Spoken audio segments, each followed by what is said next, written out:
they decide that you are going to cry for the rest of your life and you will never find love, guess what? Everybody is going to move on. There's still going to be people.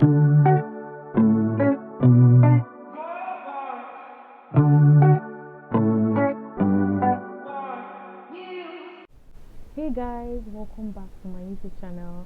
My name is Beloved Chit, and I'm a makeup artist and a YouTuber based in Ilorin. If this is your first time seeing my face, welcome, welcome, welcome. And if this isn't your first time, welcome back to my channel. So I am back with a chit chat. Get ready with me. So we're getting ready with me to go nowhere. I'm not going anywhere, but we're going to get ready like I'm going somewhere. I just have to go on a date, but I don't have any dates. So we're going to act like I have a date, and I'm going to dress like I have a date. And then after dressing up, I'm going to remove my makeup and sit down. But anyway, I'm going to be doing a simple makeup look. Just something very simple, very light. I'm not even going to be using eyeshadow, just eyeliner. So yeah, I'm going to be doing a very simple makeup look, and then I'm going to be chatting with you guys. You know, I'm going to be saying things that will probably add value to you. I hope you gain a thing or two from this video. So let's just get right into the video. So yeah, today I'm going to be talking about an important topic. Not a topic per se, sorry. I'm going to be talking about a book that I have read, The Subtle Art of Not Giving a Fuck. So yeah, that's the book I'm going to be talking about. So this year I promised myself that I wanted to, not promised, I just told myself that this year I want to read 50 books, and not novels, books like inspirational books, self-improvement books in general. If it's novels, I can read 500 in a year, but those sort of books really, like, it's very hard for me to keep up with it and finish reading it. But then I promised myself that I was going to, read it this year as a way of improving myself, because if I'm being honest, there are a lot of ways I need to improve myself. So I told myself I was going to read and more self-improvement. So this is like sorry, excuse me, this is like one of the books that I have read, and when I tell you I gained a lot, I mean I gained a lot. I gained so much from this book. I discovered things about myself that I didn't even know existed. Like, this book is a very good read, and while I'm going to be telling you guys some of the things I've learned, there's a tendency that you probably would also learn something else if you read it yourself. So I'm going to be dropping a link in my description box where you can click and buy the book. The book is for sale, so I'm going to be dropping a link where you can click on the book to buy it. I'm going to be telling you guys about some things that I learned from the book. So I'm going to start with the first one, which is entitlement. You guys, I didn't know I was an entitled person. I used to think I've always believed that I am not an entitled person. I don't feel entitled person. I don't feel entitled to anybody's money. I don't feel entitled to anybody's thing. I believe it's their own. They work for it. If you want your own, you should work for it. But then that's not all. That's not what entitlement is all about. Ashe, I'm very entitled, and I didn't know. So it was after reading the book that I discovered that I am a very entitled person. Another thing I associated entitlement with is people that also, they feel like they are better than everybody. I also associated that with entitlement. Feel like, oh, I'm prettier than everybody, so I should get the pretty girl privilege, or I have big bum, so I should get big bum privilege, or I schooled in Harvard, so automatically I should get a job once I'm done with school. I also associated that thing with entitlement. But one of the lessons I learned after reading the book is that one of the lessons I learned after reading the book is that entitlement is not purely associated with, like, when you feel like you deserve something.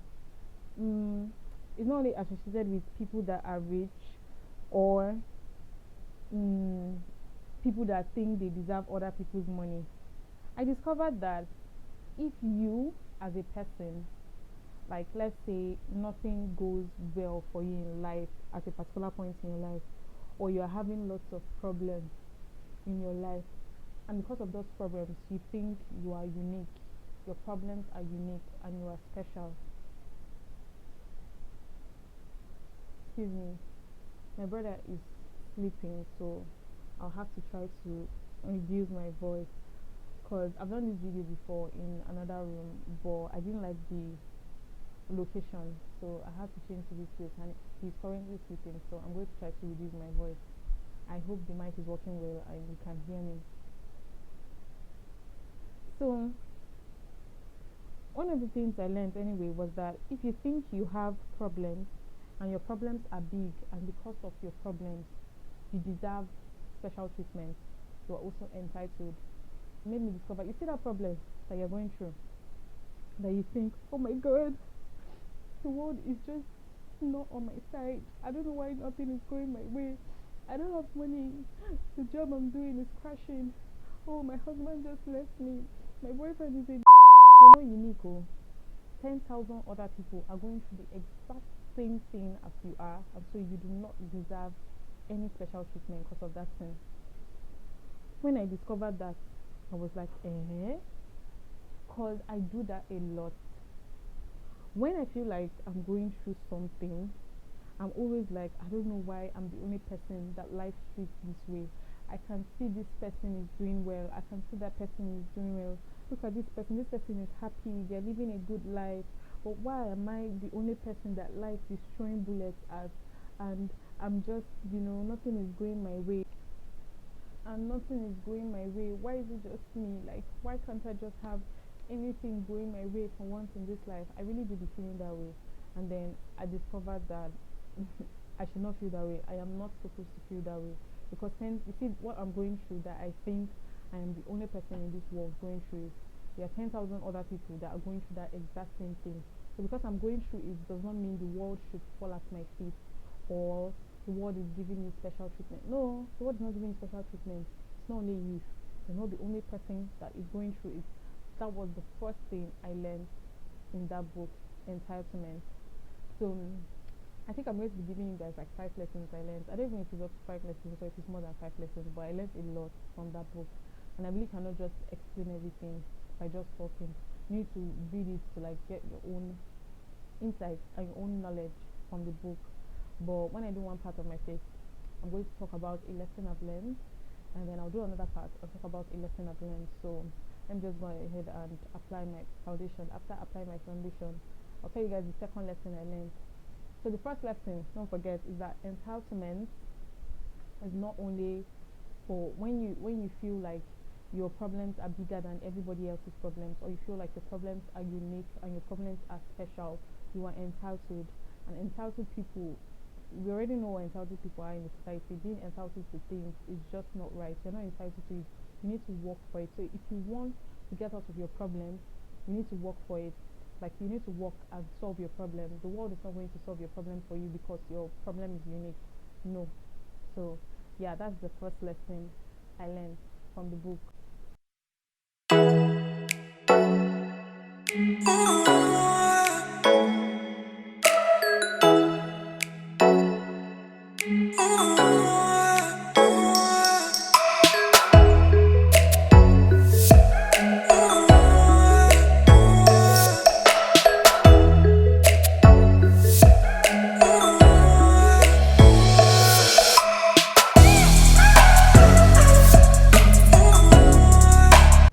Annoying at times, I would not lie.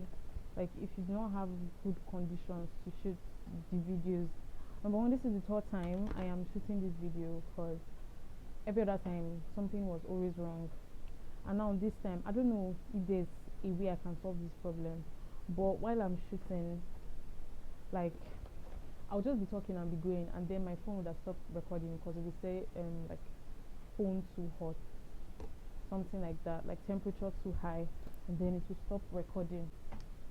I've moved the ring light though, it probably affect the video. I've moved the ring light, it probably affect the video, but at least I hope it will not like stop recording so that I can finish recording now. Like, you guys have missed like almost all the whole makeup, like the concealer. I didn't video it. Like, I've already started applying my powder, and that is like really shitty and really annoying, honestly. But anyway, but I already talked about my second point, but I'm going to talk about it again. So the second thing I am going to be talking about is responsibility.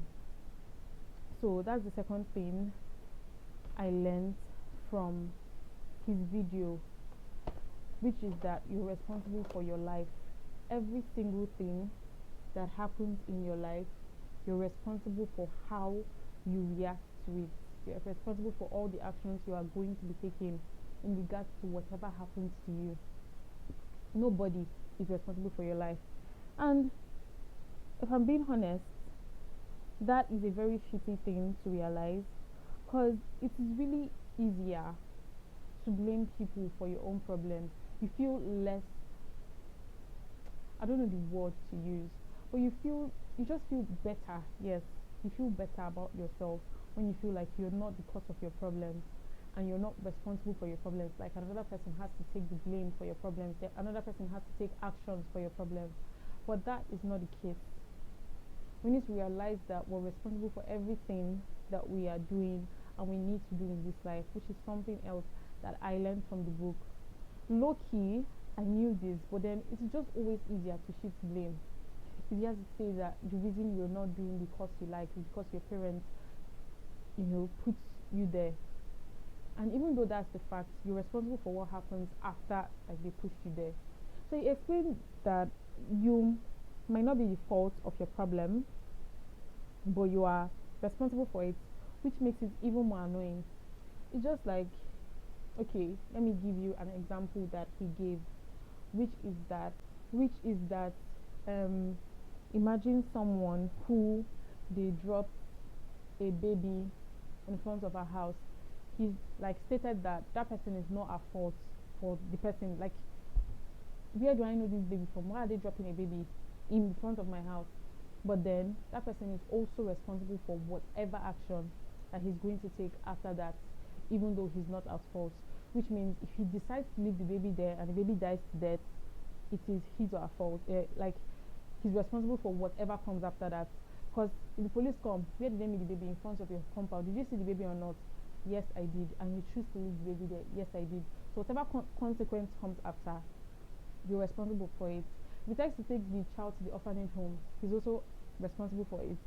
If he tries, if he also tries, like, if he decides to raise the child, he's also responsible for, like, whatever happens after that is his responsibility.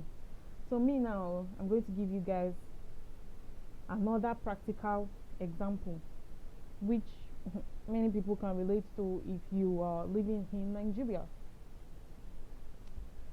So now we're going to assume a Yoruba guy, a Yoruba demon breaks your heart. Is it your fault that your heart was broken? Nope, it is not your fault. You did not even know that he was going. You gave him your all. You gave him everything that you have. But guess who is responsible for whatever happens after that? You. You decide that you are going to cry for the rest of your life and you will never find love. Guess what? Everybody is going to move on.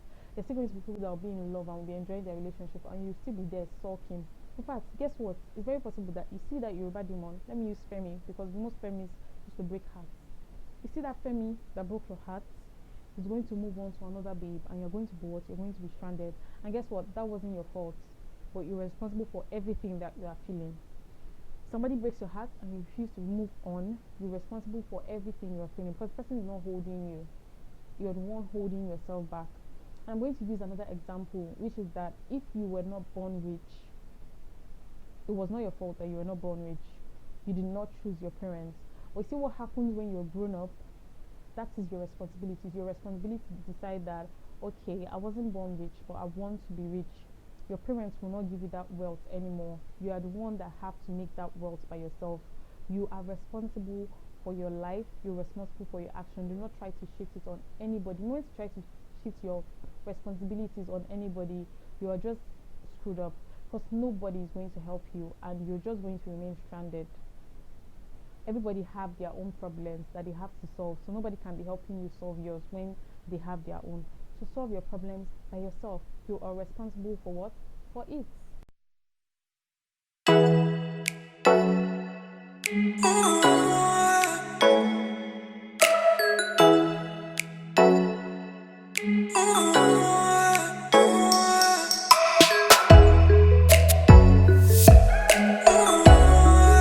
Now the what I think the third thing, yeah, the third thing I'm going to be talking about, which is one of the most important things that I learned from his book, is values. Okay, I'm going to drop a short definition of value on the screen so that you can see it, but because I can't really define it how it should be defined, or just going to define it as value is something that you place utmost importance of, and value is a close relative of belief. What you value, you're going to believe in it. So what you value, you're going to strongly believe in whatever it is that you value. The book made me realize why some people are always unsatisfied with life, and why some people will always be unsatisfied with life. Like, no matter what they have, you just find out that these people, they will always feel unsuccessful and unsatisfied, and it's because of their values. So when you place your values on wrong things in life, you're going to discover that you are very unsuccessful.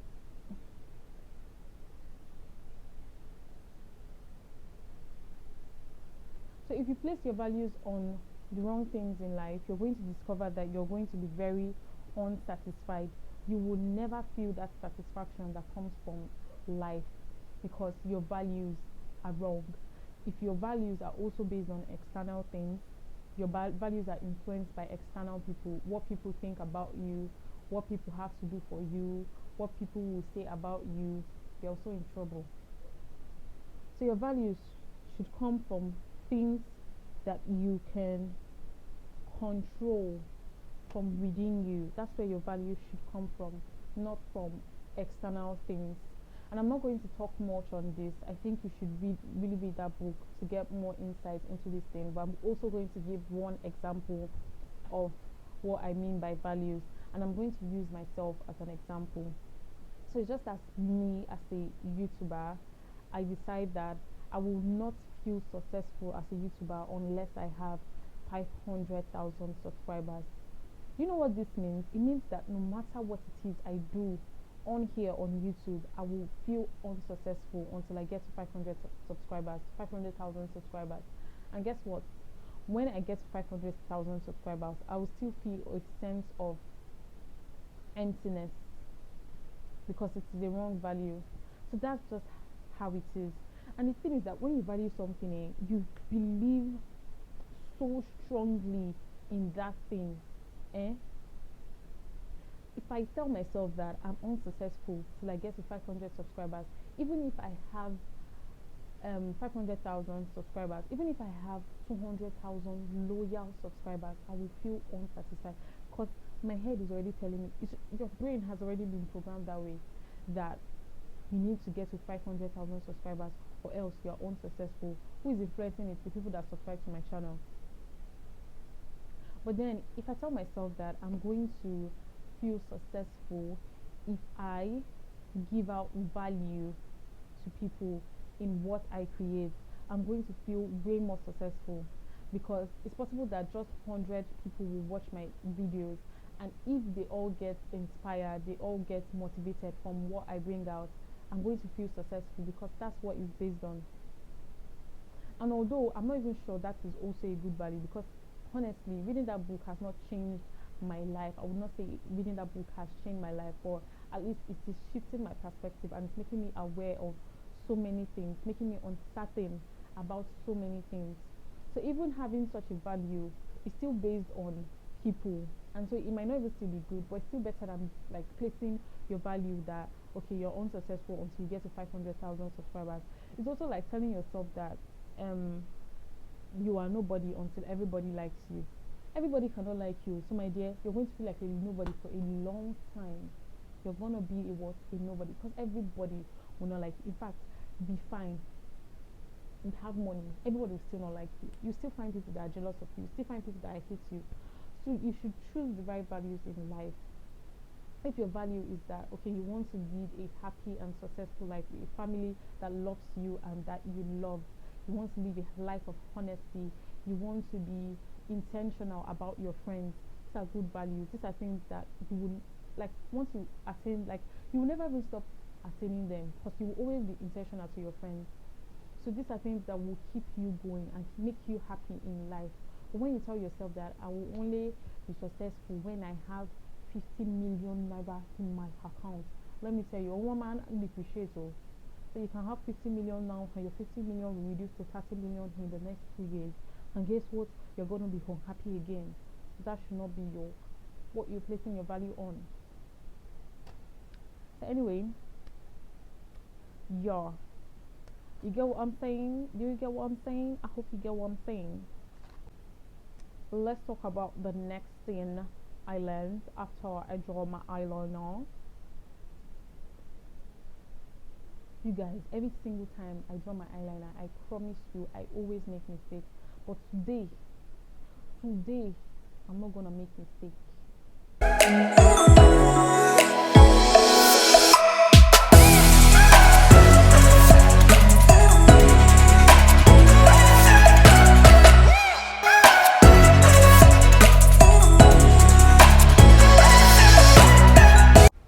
Whew, praise the Lord, I didn't make mistake.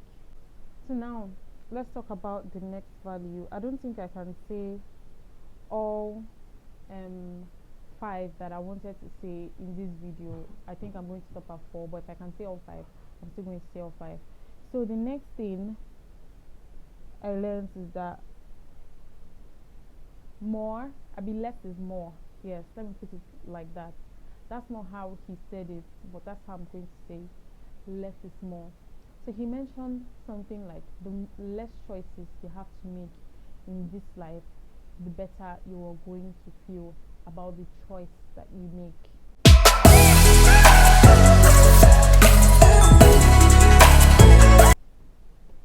So the less choices you have to make about, like, the less choices you have about something, the more better you're going to feel about the decision that you finally make.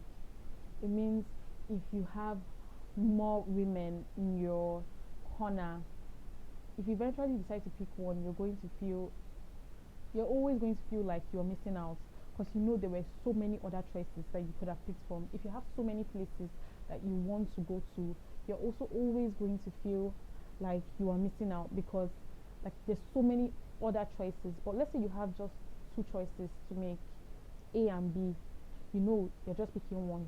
So if you pick A, there's more certainty in, like, you feel more better about picking A than if you had 16 A to Z.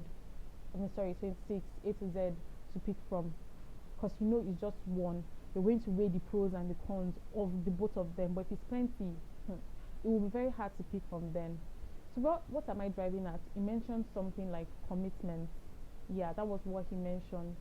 He said there's this high you get from doing so many things at a time, but it is always better to settle down and do just one thing. So you can be a person, you're chasing so many women, it is better to settle down with one, because you see those plenty women, they will give you a high at that particular moment, but at the end of the day, that thing is going to go.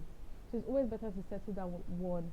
There's this quote he said, depth is where you find the gold. So when you dig deep into something you're doing, that's where you're going to find that achievement, that thing that you're looking for, when you're committed to one thing, not when you are doing so many things at a time. The more you do something, the more you learn from that thing. The more you're committed to something, the more you know more about that thing. So if you're doing 5 things, I'm not saying you should not do 5 things at a time, but if you're doing 5 things at a time, there's less chance of you knowing, like having such deep, like what's the word, knowing such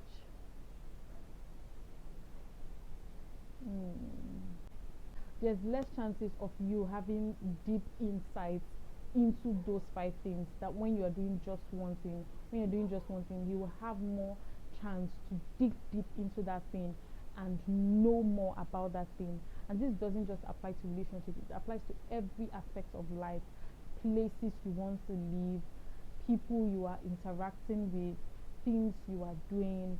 The more things you do, the less you know about that thing. So yeah, that's another thing that I learned from the book. So this book, honestly, it's a like, this is not even, I can't even begin to put everything that I learned into words, honestly. It's just like they're just in my brain and I'm still trying to really process it and analyze it. But it was really a good read, honestly. It was really a good read. Like, it has taught me a lot. So yeah, you should be reading it soon. So what I'm going to be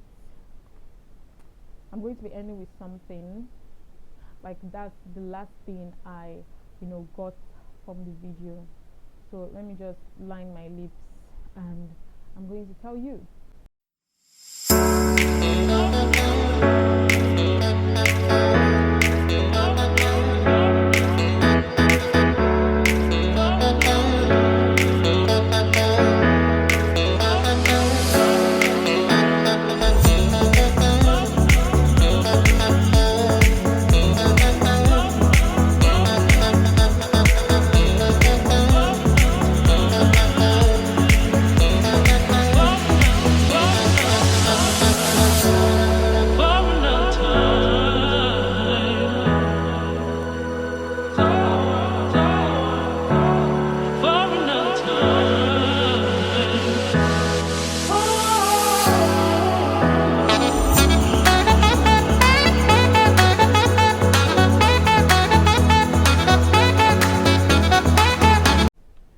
So the last thing that I learned, which I'm going to be sharing with you guys, is the gift of uncertainty. He did not say it's like it's a gift, but I'm going to be telling you that it's a gift.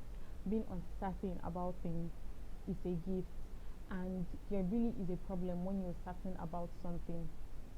There's something he mentioned. He said everything that you think you know is probably not true, at least in another person's perspective. Like, because your brain is wired to learn things from things that are happening. So it's possible that something that you think is right is in actual sense not right. So when you are certain that something is how it is, then you are not ready to grow. So you have to always be open to uncertain, that there's a chance that this thing is not like this. And when you're open to that chance, you're always going to grow. If you feel like you are sure that you are the best person on earth, there's no way you'll grow, because you already feel like you're the best. So there's God, please let this dog back, be showing my video. Tori, shut. Because you already feel like you are the best. So there's nothing anybody that is going to tell you that is going to make you feel like you're not the best person in this world. And while it's nice to feel good about yourself, it's also wrong, because there's really a great chance you're not the best person out there, because there's always somebody that will probably be better than you. So it's okay to feel uncertain about a situation. It makes you learn. It's okay not to be sure of something. It makes you want to be sure of it, which means you're going to keep trying to know about that thing. But if you feel like you are sure about a certain situation, you will not feel the lean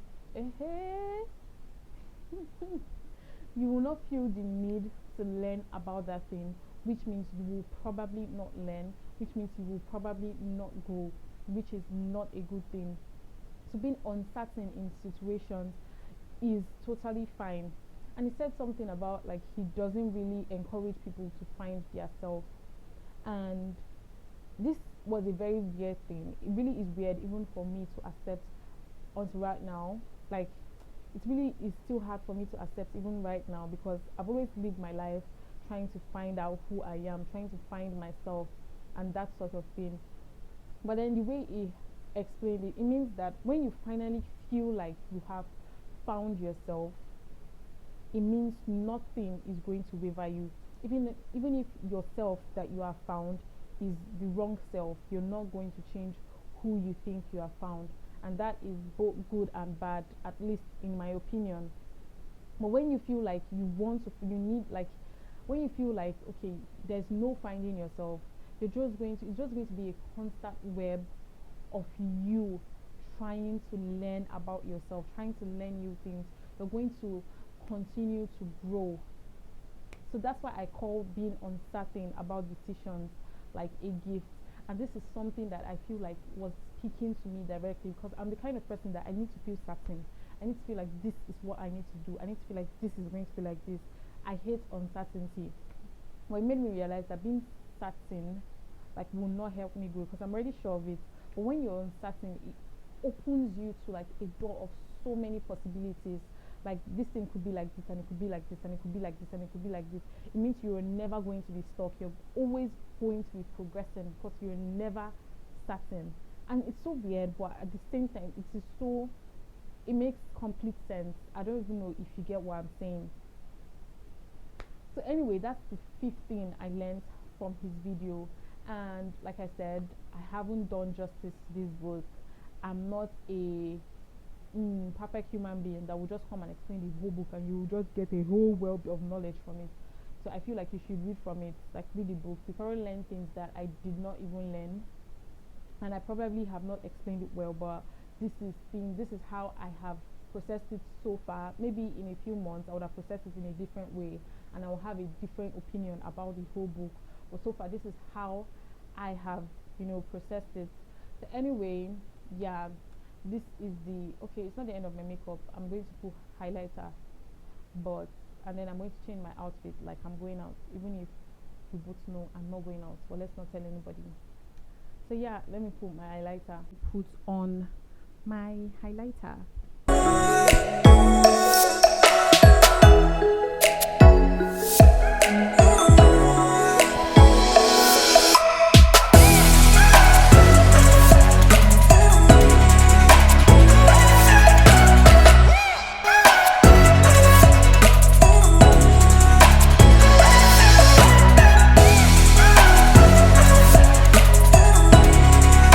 Yeah, I am done with my makeup, so let me wear my clothes. I don't know, I don't think I'm going to be changing this hairstyle, because I really cannot go through that stress right now. So let's just assume this is the hairstyle I'm going to use. I'm just gonna take it to the side and let it look cute. What am I doing?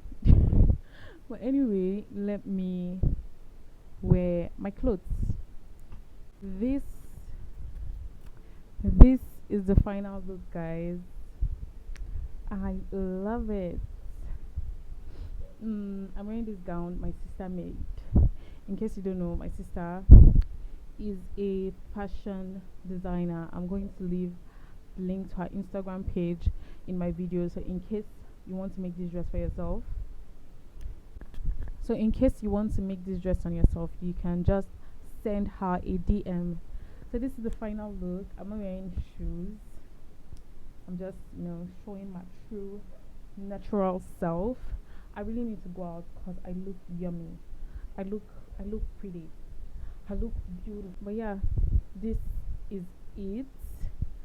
So this is it, and this is the end of the video. I really hope you enjoyed this video. I hope you gained a thing or two from this video, and if you did, please don't forget to like this video, give this video a thumbs up, subscribe to my channel if you haven't already, and don't forget to click the link and buy the book if you can, because honestly it is a really good read and a really good book. So yeah, that's the end of the video. Bye.